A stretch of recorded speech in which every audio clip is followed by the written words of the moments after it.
2NURFM News. For our sponsor, Tile Warehouse Warners Bay, the large floor tile specialists. It's 1 o'clock. Good afternoon. I'm Georgia Moylan with 2NURFM Hunter News. A man has been taken to hospital having suffered neck lacerations in a brutal street attack in Mayfield. Residential lots in Upfold Street have been cordoned off by the police after the man was found bleeding from his wounds before midday. It's believed the weapon involved was a tomahawk. The victim was rushed to John Hunter Hospital and is reportedly in a stable condition. The New South Wales Government has announced plans to purchase the store building in a bid to expand the available space for the Wickham Transport interchange. The site is considered a crucial element of the government's plan for the interchange, with terms of the sale to be announced over the coming weeks. New South Wales Regional Director Andrew Fletcher says the space will allow further development of the interchange. One of the concerns I guess the industry has always had is that the current land envelope was going to place some constraints on just what could be done in terms of the design for the Wickham interchange. Now that there is a much larger footprint, it gives the opportunity for an entire precinct plan, and with that will come better outcomes for the city in terms of public transport, but also public domain. The Hamilton Registry of Births, Deaths and Marriages will shut up shop today after 30 years of operation. The services offered at the registry will be relocated to one of the state's new one-stop shops. Customers in the region can now visit one of the New South Wales centres at Newcastle, Maitland or Warners Bay. The Hamilton office will continue to oversee the last of the weddings booked prior to the registry's closure. Wombo Coal has pleaded guilty to a mine blast which caused an offensive odour at its Warkworth mine near Singleton on May 14, 2014.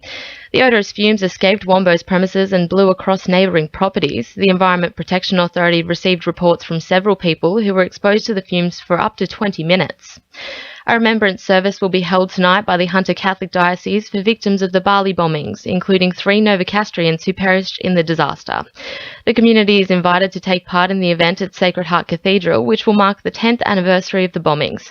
Remembering the victims and encouraging hope will be a focus for Father Andrew Doohan. There's a twin focus for the celebration this year, both remembering what happened 10 years ago, but also praying for hope and peace as those affected go forward. Hunter landholders are welcoming news of travelling stock reserve permits being extended from 1 year to 3 on the back of a strong cattle market. The announcement of the new long-term grazing permits are a boom for grazers, allowing better long-term management of their leased land. The local land services expect strong competition for the permits after a similar result in Marriwa last year. Expressions of interest close on the 29th of October. In finance, the All Odds is up 55 points at 50.13 and $1 Australian dollar is buying 70.14 US cents. Sport, thanks to our sponsor Warners Bay Sports Club. Injured Maitland Blacks player Dom Punches thanked the community for the support in his first public address since his accident in Newcastle mine 9 days ago. The 27-year-old dislocated 2 vertebrae in a scrum during a second-grade final and is being treated at Sydney's Royal North Shore Hospital. Whether or not he'll walk again is unclear, and he remains in a serious but stable condition. Knights New South Wales Cup coach Matt Lantry is making the most of his team in the lead-up to their curtain raiser game against Ipswich. He'll gather intel from former Tweed Heads prop Damien Sirinen, who has taken on the team in the past.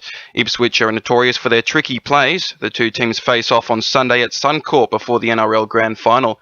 And Maitland's Simon Orchard won't claim the Australian Hockey League title anytime soon. New South Wales went down 4-2 to Tasmania in their bid for a spot in the semis after a hopeful campaign to end their 10-year trophy drought.